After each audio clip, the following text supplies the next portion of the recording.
Good afternoon, everybody. Welcome to the daily vlog on the day of the 20th of July, 2017.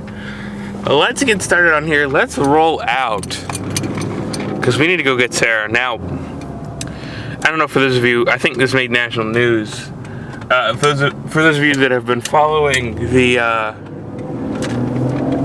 national news case about those 4 kids who got murdered here in Bensalem, one of their funerals is in today, down in Andalusia, which is why I'm leaving a little bit early, because it's 10:06 right now, so I'm just trying to leave a little bit early to make sure I actually am able to get to Sarah, and then hopefully able to get back, because I don't know what it's like. And well, that away, back behind us, is actually where the funeral is. We're going away from it now, but trying to get back might be more trouble than it's worth. So it's always worth a lot of trouble just to try to get home. Anyway, I spent quite a little bit recovering today. I'm a little bit sore, I'm not even gonna lie, in a couple different places. I actually wound up going back to sleep until like 11 after dropping Sarah off, just because that seemed like a decent plan. Seems like a decent plan indeed. Anyway, I'm gonna go get Sarah, because I like that idea. Well, to end off today's vlog, I thought I'd show you off this, because I promised to for a little while. So this is the Yonginu, I can't pronounce that, 50mm 1.8 lens. I have it strapped on the Canon, and if I switch over to the Canon, you can see that I actually have the lens hooked up. Now, this is a 50-1.8. For those of you who don't know what that means in photography language, that means it's a little bit narrower, because if I point, the vlog camera, if I get the vlog camera up and I point the vlog camera around at the same, if I just point it at the things on my wall, you can see it's a lot narrower than the vlog camera, because that's what you get with a 50, and plus it's a crop sensor anyway. So I'm just going to leave this pointed this way and actually take you around on this for a little while. Now this is I'm using it as a 1.8, an f1.8, and for those of you who don't know what that means, it means the depth of field is very, very shallow, and you'll get what I mean here if you look. I don't know if I have my ISO on auto right now, but if you look at like the center city sign, you can see how much I can shift it, like between the wires and things, and that's just because I'm shooting at a 1.8. And if you don't know what that means, the lower the number is, the wider open your aperture is, which means there's more light. And so this lens has more than twice the amount of light that goes through it at a 1.8 than the 2.8 does.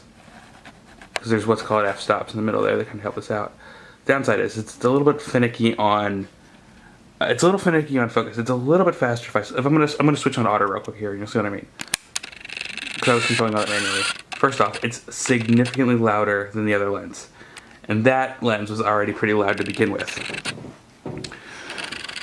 So, but yeah, if you look here, I can focus it. It focuses fairly well for the most part.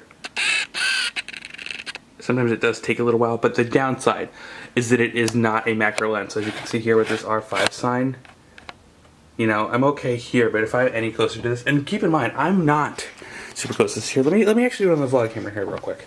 So if I'm here with the vlog camera, you can see that I'm largely okay.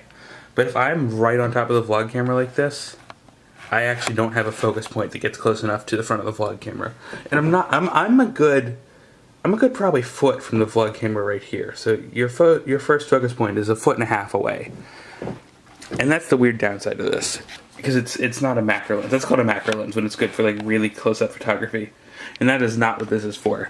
And keep in mind as well, this is the cheapest lens on B&H. It's a Yongo 50-1.8.